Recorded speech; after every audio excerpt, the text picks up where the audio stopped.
Hey everybody, this is Tarun Kapoor starting a session on 5 writs of Indian Constitution. So let's begin the session. The first of all आपके mind में आ रहा होगा कि देखिए जो Ritz की ज़रूरत क्यों है। देखिए जो हमारे फंडामेंटल राइट्स जो अंडर पार्ट 3 में हैं उनका कोई रेलेवेंस नहीं है जब उसका हमारे पास रेमेडी ना हो। मान लीजिए किसी पर्सन का फंडामेंटल राइट इन्फ्रिंज हो गया है। अब आपने प्रोविज़न डाला है कॉन्स्टिट्यूशन में कि आपका जब फंडामेंटल राइट इन्फ्रिंज होगा तो आप डायरेक्टली सुप्रीम कोर्ट में जा सकते हैं under article 32 and high court जा सकते हैं अंडर आर्टिकल 226 सो दैट जो कोर्ट है वो रिट जारी करके उनकी फंडामेंटल राइट्स का दोबारा से रिस्टोर कर सके, ठीक है, या उन्हें रेमेडी दे सके, ठीक है। तो इस तरीके से वो उनके अधिकारों की जो सुप्रीम कोर्ट है वो रक्षा कर रही है, ठीक है, प्रोटेक्शन कर रही है under article 32। That's why supreme court को कहा जाता है गारंटर ऑफ फंडामेंटल राइट्स। उसके बाद पार्लियामेंट के पास पावर है कि वो रिट जारी करने की पावर को अदर कोर्ट्स को भी दे सकती है। Before 1950 high court of Calcutta, Bombay and Madras के पास ही रिट जारी करने की पावर थी। अब ये जो प्रोविज़न है रिट का, रिट जारी करने का, वो हमने ब्रिटिश कॉन्स्टिट्यूशन से लिया है और ब्रिटिश जो हमारा जो इंग्लिश लॉ है उधर से लिया है, और वहाँ पर इसे क्या कहा जाता है, प्रियोरिगेटिव रिट्स कहा जाता है। अब फाइनली हमने किस लिए ये रिट्स रखी हैं, to uphold the rights and the liberties of people, ठीक है, कायम रखने के लिए इनकी राइट्स एंड लिबर्टीज़ को। सबसे पहले हमारी रिट आ जाती है हैबिस कॉर्पस। हैबिस कॉर्पस का मतलब है कि जिस भी बॉडी को डिटेन करा गया है उसे हमारे सामने पेश करें, हमारे सामने प्रोड्यूस करें। अब ये कोर्ट तब इशू करती है जब कोई पर्सन किसी अदर पर्सन को डिटेन कर लेता है, तो कोर्ट उसे कहती है कि मुझे उस बॉडी को हमारे सामने पेश करे ताकि कारण जाना जाए कि किस लिए उसे डिटेन करा गया है और क्या वो कारण लॉफुल है या अनलॉफुल है। तो उसके लीगैलिटी ऑफ डिटेंशन को और उसके कारण को डिटेंशन को जानने के लिए वो इशू करी जाती है। तो इस तरीके से जो कोर्ट है वो हमारी पर्सनल लिबर्टी को प्रोटेक्ट कर रही है, हमारे fundamental right of individual liberty को देख रही है अगेंस्ट अनलॉफुल डिटेंशन, कि उसे कोई भी अनलॉफुली हमें डिटेन ना कर ले, और हमारी पर्सनल लिबर्टी की गारंटर है, ठीक है। तो थ्रू हैबिस कॉर्पस। उसके बाद जो हो जाते हैं कि जो हैबिस कॉर्पस है ये किसके अगेंस्ट जारी करी जा सकती है, प्राइवेट एंड पब्लिक अथॉरिटीज़ दोनों के खिलाफ ये जारी करी जा सकती है। कब जारी नहीं कर सकती कोर्ट, कब इशू नहीं कर सकती है, जब जो हमारा जो लॉफुल डिटेंशन हो। लॉफुल का मतलब है कि किसी भी पर्सन को डिटेन करा गया है तो by the process of law को फॉलो करके किया गया है, और वो डिटेंशन किसी कॉम्पिटेंट कोर्ट की, जिस कोर्ट के पास पावर थी उसी ने उसे डिटेन करा है। और जो डिटेंशन है वो हमारी कोर्ट की जुरिस्डिक्शन में नहीं है तो उसके खिलाफ भी जो रिट जारी नहीं हो सकती है। और जो प्रोसीडिंग है, मान लीजिए प्रोसीडिंग चल रही है कंटेम्प्ट ऑफ लेजिस्लेचर और या कोर्ट की, मतलब कि किसी ने जो ऑर्डर को फॉलो नहीं करा है कोर्ट के या लेजिस्लेचर को, उसकी प्रोसीडिंग के अंदर भी जो ये रिट जारी नहीं करी जा सकती है। This is the only writ in the Indian constitution which are not suspended during emergency, ठीक है। एमरजेंसी के टाइम भी हैबिस कॉर्पस इंटैक्ट रहती है। सो ये क्वेश्चन आता है। उसके बाद नेक्स्ट हमारा आ जाता है mandamus. Mandamus is also a Latin word जिसका लिटरल मीनिंग है वी कमांड, हम कमांड देते हैं। अब कोर्ट किसको कमांड दे रही है, पब्लिक ऑफिशियल को कमांड दे रही है कि भाई जो तुमने अपनी ड्यूटी क्यों तुम अपनी ड्यूटी नहीं कर रहे हो, ठीक है, और क्यों मना कर रहे हो उसको तुम करो, ठीक है, उसे डायरेक्ट कर रही है, ठीक है। इसे एक लाइन जनरली पूछी जाती है, it direct activity, this line signify which writ, mandamus, ठीक है। तो ये एक्टिविटी को डायरेक्ट कर रहा है। उसके बाद जो है हमारा ये दिस, अब किसके अगेंस्ट ये इशू करी जा सकती है, हमारी सबसे पहला पब्लिक ऑफिशियल, पब्लिक बॉडी, ठीक है। ये प्राइम पब्लिक इंडिविजुअल हो गया, पब्लिक बॉडी हो गया, या कॉरपोरेशन हो गई, या इंफीरियर कोर्ट हो गई है, या ट्रिब्यूनल या government for the same purpose, कि जो कोई काम नहीं कर रहा है, जो फेल हो रहा है अपने काम करने में या मना कर रहा है, तो उसके अगेंस्ट, इन सभी के अगेंस्ट करी जा सकती है। और ये जो ड्यूटी है ये हमारे कॉन्स्टिट्यूशन और स्टैट्यूट के द्वारा एस्टेब्लिश करी गई है, तो उसी पर्सन के खिलाफ मैंडेमस को जारी किया जा सकता है। उसके बाद आ जाता है कि किसके खिलाफ नहीं करी जा सकती है, प्राइवेट इंडिविजुअल के खिलाफ मैंडेमस नहीं करी जा सकती, जैसा कि हमने पढ़ा है पब्लिक ऑफिशियल लिखा गया है, पब्लिक का मतलब गवर्नमेंट से रिलेटेड। उसके बाद ये प्राइवेट इंडिविजुअल के खिलाफ नहीं कर सकते हैं, या डिपार्टमेंटल इंस्ट्रक्शन को एनफोर्स कराने के लिए नहीं कर सकते हैं जिसके अंदर स्टैट्यूटरी फोर्स नहीं है। स्टैट्यूटरी फोर्स का मतलब है कि ऐसी ड्यूटी जो किसी एक्ट के थ्रू, किसी स्टैट्यूट के थ्रू एस्टैब्लिश करी गई है। जैसे कि हमने पढ़ा कॉन्स्टिट्यूशन और स्टैट्यूटरी ड्यूटी के अंदर ही हम मैंडेमस को जारी कर सकते हैं पब्लिक ऑफिशियल्स इन सभी के लिए, मगर प्राइवेट इंडिविजुअल के खिलाफ नहीं कर सकते हैं। डिपार्टमेंटल इंस्ट्रक्शन को इन्फोर्स कराने के लिए नहीं कर सकते हैं जो स्टैट्यूटरी फोर्स ना हो जिसमें, और किसी ऐसे पर्सन को हम काम करने के लिए इसके अंदर ऑर्डर नहीं कर सकते कि जिसका काम डिस्क्रिशनरी हो, मतलब कि वो मान लीजिए जैसे कुछ ले ऑफ बेसिस पे एम्प्लॉयज़ हैं तो उसके काम करने के लिए हम गवर्नमेंट मैंडेमस जारी करके उसे फोर्स नहीं कर सकती है, ठीक है, कोर्ट के थ्रू। उसके बाद कॉन्ट्रैक्चुअल ऑब्लिगेशंस हैं, कॉन्ट्रैक्ट्स है, ठीक है, तो कॉन्ट्रैक्ट को हम एनफोर्स कराने के लिए हम इंडियन कॉन्ट्रैक्ट एक्ट के अंदर रेमेडी मांगेंगे। हम ये नहीं कि सीधा हाई कोर्ट चले जाएंगे और कहेंगे कि हमारा फंडामेंटल राइट इन्फ्रिंज हो गया और मैंडेमस रिट को जारी कर दीजिए, ठीक है। सो इंडियन कॉन्ट्रैक्ट एक्ट के अंदर उसकी रेमेडीज़ हैं।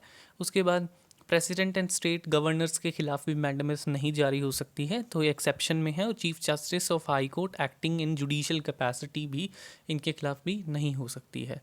उसके बाद आ जाता है हमारा प्रोहिबिशन एंड सर्ट्यूररी। तो अब हम इन दोनों रिट्स को डिफरेंस से याद करेंगे कि जो प्रोहिबिशन है वो तब जारी होती है जब ये हायर कोर्ट लोअर कोर्ट को जारी करती है, मतलब हाई कोर्ट या सुप्रीम कोर्ट लोअर कोर्ट्स को जारी करती हैं जब वो अपनी जुरिस्डिक्शन, अपने अधिकार क्षेत्र से बाहर चले जाएं। मतलब कि जब वो अधिकार क्षेत्र से बाहर जाएंगे तो जो हायर कोर्ट्स हैं वो उन्हें रोकती हैं, प्रिवेंट करती हैं, तभी इन्हें क्या कहा है, प्रिवेंटिव, ठीक है। और ताकि वो अपने लिमिट्स में रहें, to keep within the limits, ठीक है, उनको लिमिट्स में रखें, अपने अधिकार क्षेत्र में रखें, अपने जुरिस्डिक्शन में रखें, ठीक है। और ये कब अवेलेबल होती हैं, जब हमारी कोर्ट में प्रोसीडिंग चल रही है, ठीक है, मान लीजिए लोअर कोर्ट के अंदर प्रोसीडिंग चल रही है, अभी तक फाइनल ऑर्डर नहीं आया है, तब हायर कोर्ट, जो सुप्रीम कोर्ट या हाई लोअर सुप्रीम कोर्ट और हाई कोर्ट दोनों हायर कोर्ट्स में आती हैं और इस रिट को जारी कर कर ऑर्डर से पहले उसे लोअर कोर्ट को रोक सकती हैं कि अपनी जुरिस्डिक्शन में रहिए, ठीक है।